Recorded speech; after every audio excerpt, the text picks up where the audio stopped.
We are so happy to be with all of you to talk for the next 20 minutes about the conscious consumer.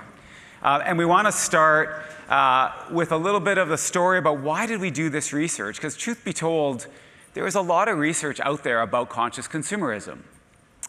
But what we found is that all the research essentially said the same thing, which is that consumers will do more, they'll pay more for products of companies that they really believe in, right?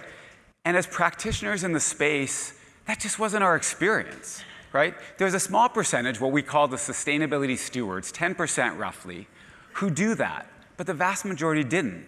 So we wanted to create our own research to really sort of pop the balloon around this idea.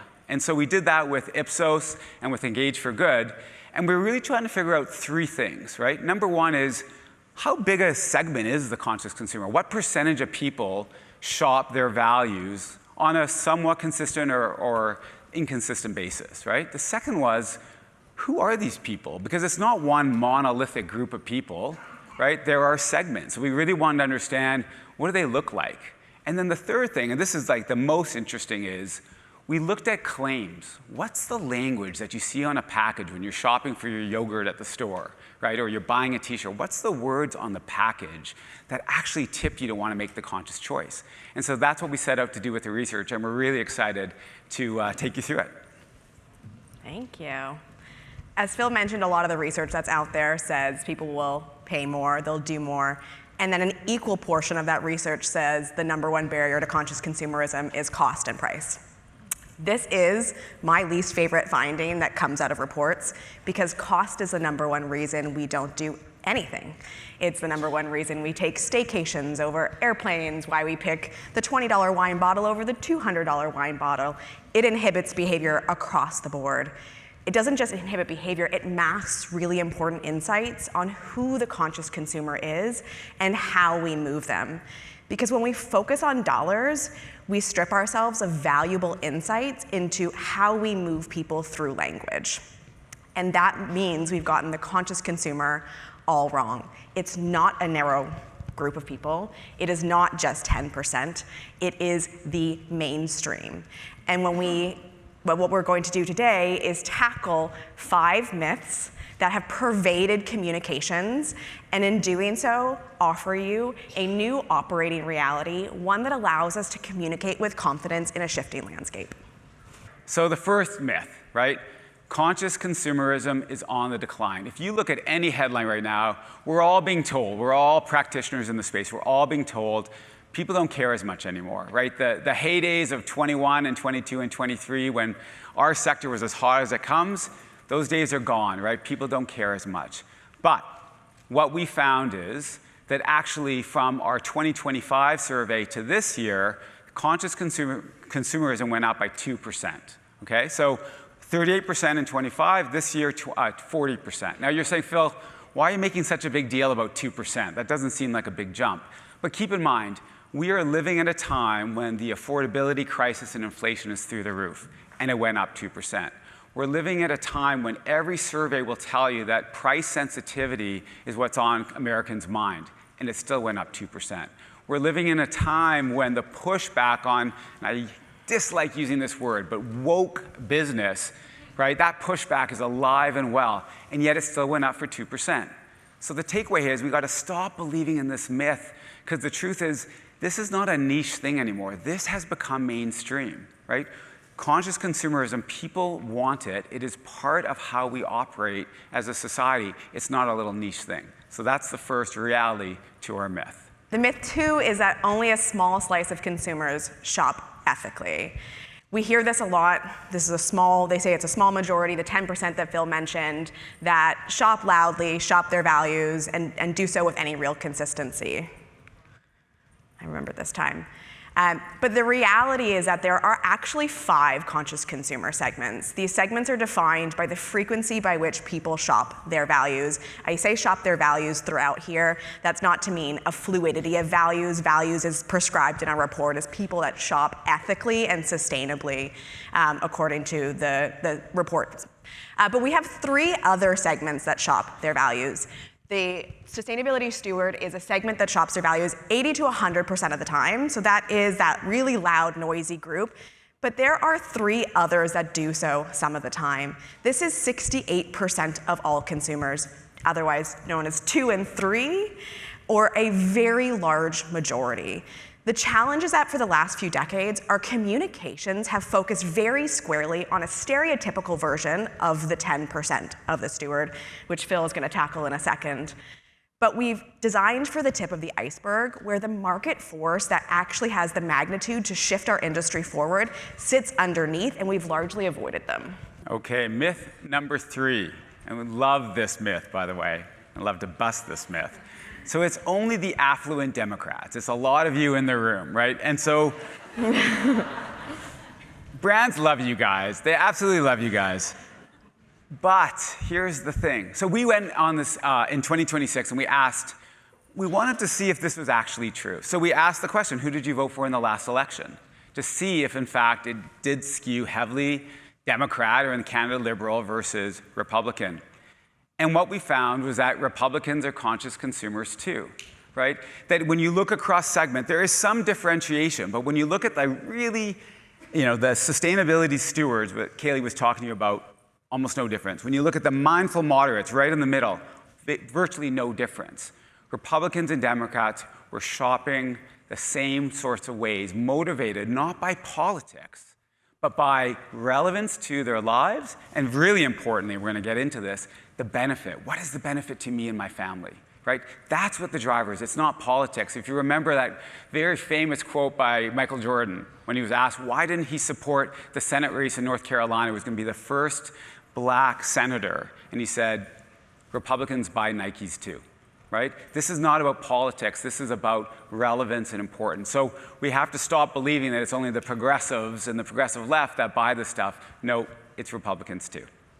And I would add too, I don't know if you noticed that on the other end of the spectrum, we've always thought that it was the Republican side that opted out, but it's also the Democratic or liberal side of the equation. And so we've often viewed the apathetic actor as this giant, immovable beast that we can't move up the purchase frequency ladder, but there's indications based on values alignment, even with Democratic-leaning organizations, that we can move them. And we should say too, on the affluence, on the money side of this, there is as much price sensitivity with the people who are hardcore sustainability shoppers as there are with apathetic actors. Money is not the driver here.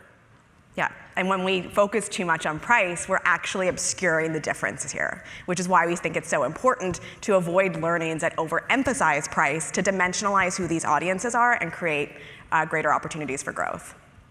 Okay, myth 4. Conscious consumers are motivated by the greater good. We know these messages, right? They are for the good of the planet, protecting the planet for future generations, protecting people in the supply chain. These messages all share a common focus, which is on collective future benefit.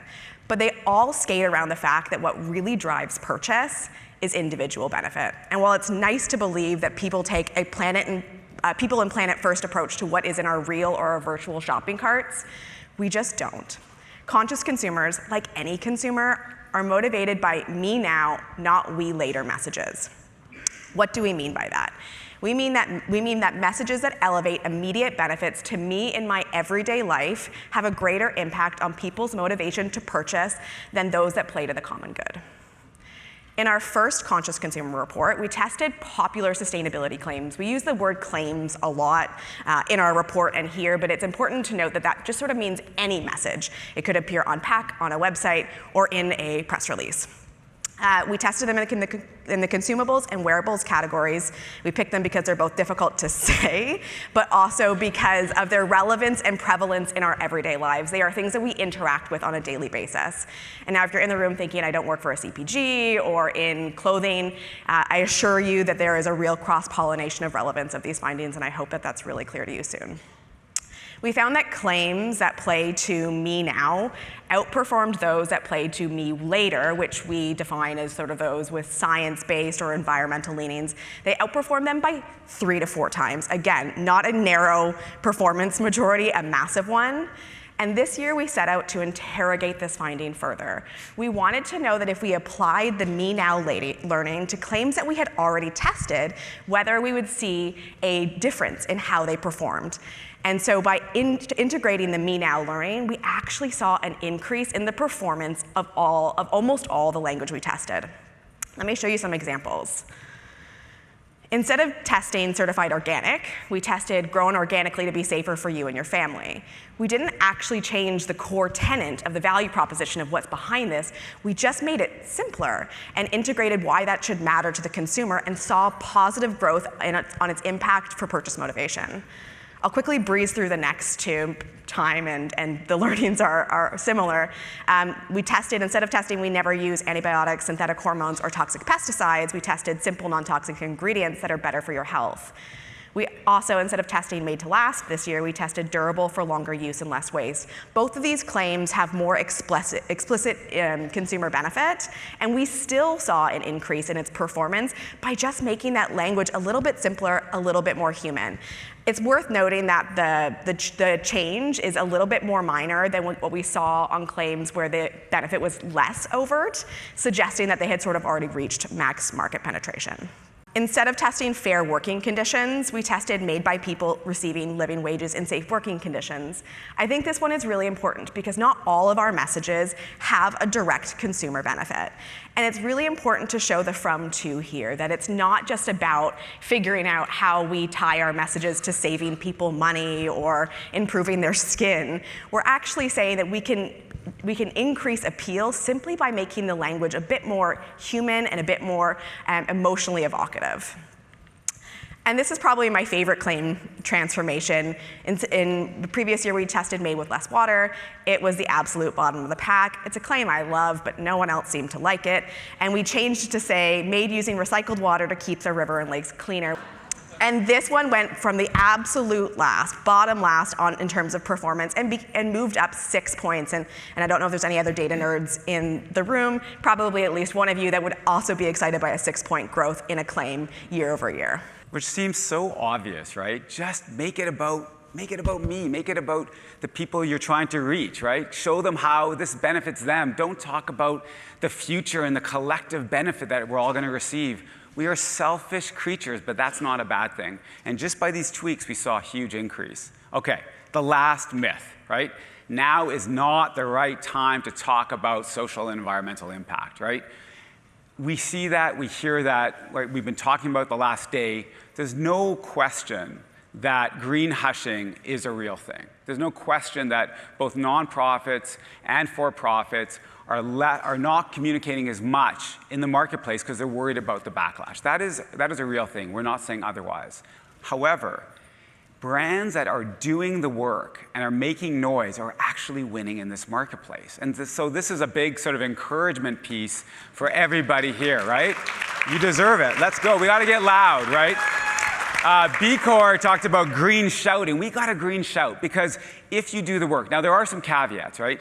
You actually have to do the work. So you can't, in 2021, you could say whatever the F you wanted and everyone's like, yeah, let's go, right? Not with the pendulum swing away. So you have to do the work and you must know your audience.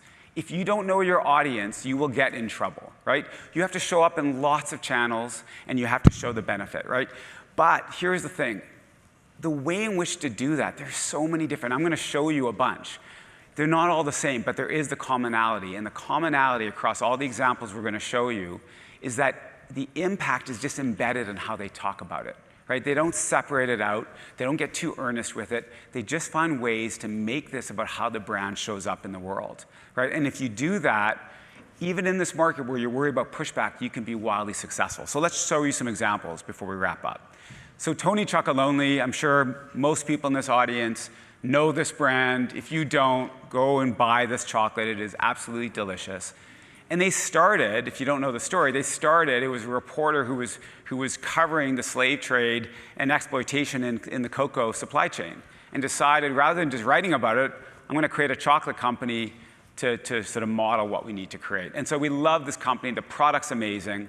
They've just come out with their first global brand campaign. And the brand campaign does not shy away from exploitation in the supply chain. They go right at it but they do it in a very Tony's way. So if you could tee up the video, have a watch. Tony's Chocolonely. Is that any good? Proper good. All right. Every bite fights exploitation in the cocoa industry. Tony's fights deforestation too. It tastes great. In kits.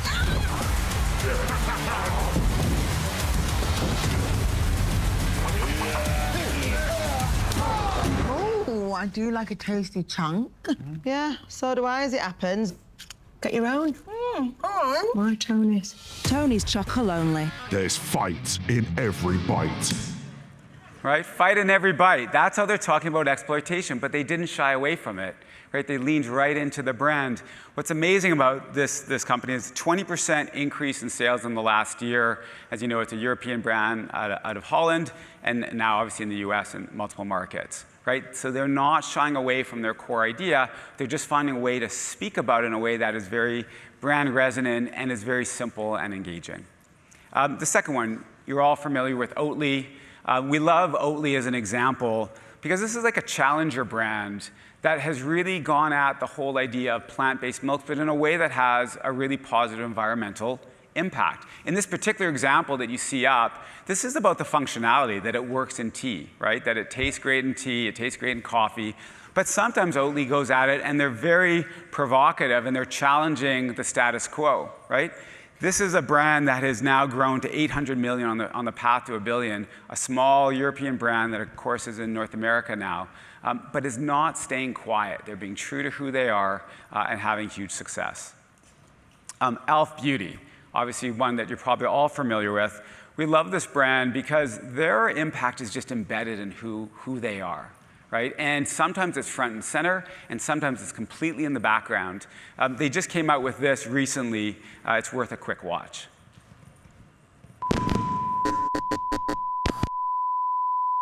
I give an about for women on the field and in the boardroom. LGBTQI community. Women's sports. Empowering legendary females. I give an about women's rights. Putting girls in the driver's seat. About the power of words. Expressing myself about cruelty-free for every schmook. Brands that actually care. The factory workers that are making our products. I don't give an about haters. That. What do you give an elf about? What do you give an elf about? What do you give an elf about?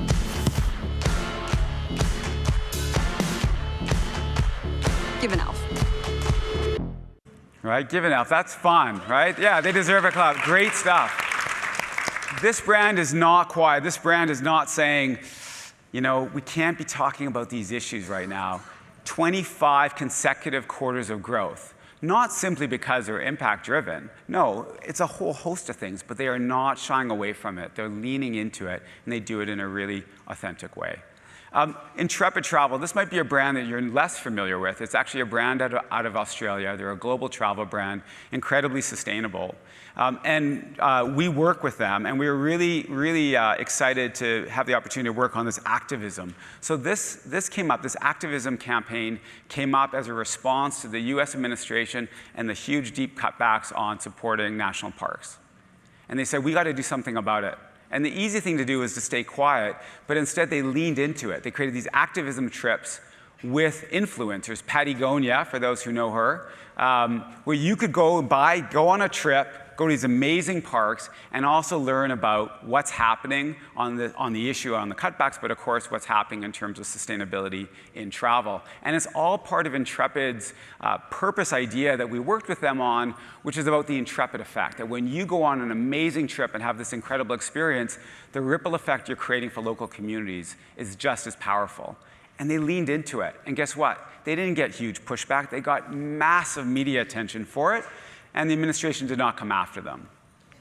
All right, one more, and then we got to wrap up. We wanted to put in Apple because this is obviously a mammoth brand. They're not purpose-driven, but there's lots of purpose in what Apple does.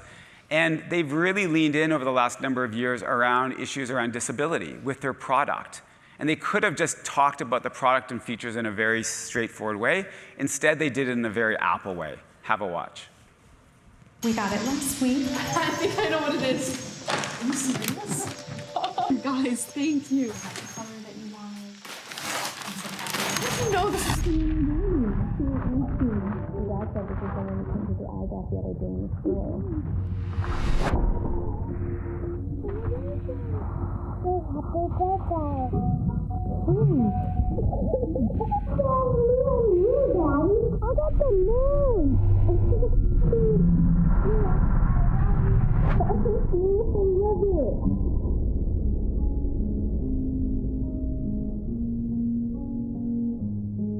John, listen.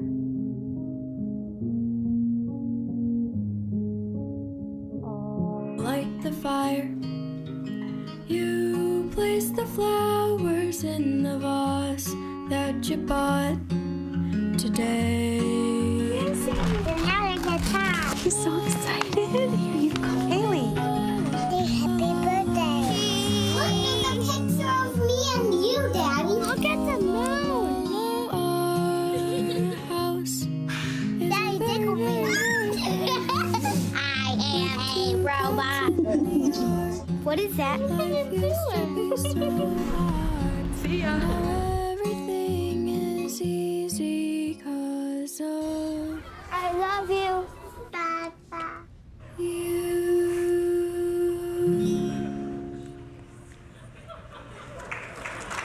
I'm not crying. I know. You're crying. I'm not crying.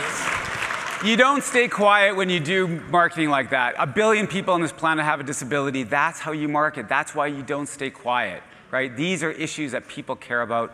It was a functional aspect of a product that they found the emotion. Incredibly powerful. We have to wrap up. I'm not going to talk about Liquid Death other than say an incredibly challenger brand that's doing it the right way. Key takeaways. Over to you. I don't know if I can talk after the Apple one, if I could even have talked before. Missing my kids and watching that, not a good combo. I often think about an interview I recently heard with a professor from the London Business School. We need to tell better narratives, and now I'm paraphrasing, but it's because in the absence of strong narratives, our narratives have been defined by those that would stand in the way of progress. They're coming for your EVs, drill baby drill.